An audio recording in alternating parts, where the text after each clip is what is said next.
Hey guys, I'm back with another PvP tips video, and today I'm going to be talking about one of the most useful, amazing, yet underutilized weapons in Sea of Thieves, the blunderbomb.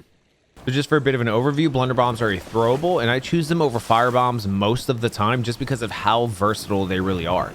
Let's start with the most obvious use that most people know, and that's just using them against other players in PvP. They do 50 damage on a direct hit and 15 damage for splash damage. But be careful, because your blunderbombs can actually hurt you or your crewmates depending on how close you throw them, so watch your aim. When throwing blunderbombs in PvP, they are most effective when thrown into a group of enemy players because they have splash damage. So if you're being chased by a bunch of pirates, be sure to toss a couple, and you might even knock some off of their ship in the process. Another really good use for blunderbombs that not a lot of people seem to know about is using them underwater to finish off enemy players. Like I said before, they do 50 damage on a direct hit, so if you can land 2 of these on an enemy player or 1 on an already damaged player, then they'll be finished. Blunderbombs can also be great for protecting against boarders if you're not confident enough using a gun or sword when you're ladder guarding. If you see a boarder come up, you can just toss some blunderbombs at the ladder and knock them right off. Typically, a good player will grab back onto the ladder, so you might have to throw a couple before they're completely knocked off. Now, if you're trying to board an enemy ship, a really cool move you can do that most people won't see coming is if you're a couple feet from the ladder, you can look directly up and throw one straight into the sky. And if you aim it just right, it'll land right at the top of the ladder as you're climbing up, knocking the player away, allowing you to board.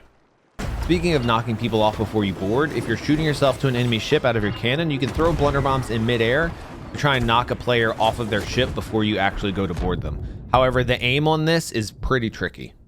Now, if you're on an enemy ship already and you're trying to drop their anchor, pretty often sometimes a crew will grab the anchor right after you drop it, and this is the perfect opportunity to start throwing blunderbombs at the anchor, knocking them off, making sure they can't stop it before it drops.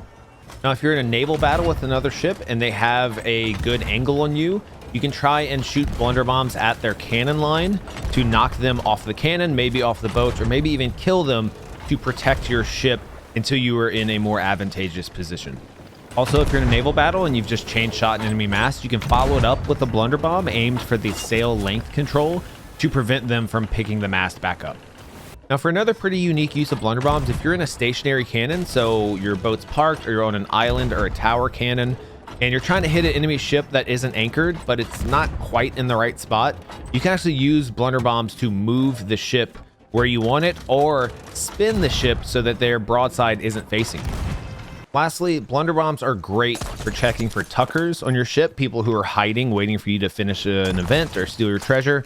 All you have to do is just throw blunderbombs across your ship, and if you get an X, that means that there's someone there. And don't forget to check your crow's nest, because this is a great way to check it without actually having to take the time to climb up there.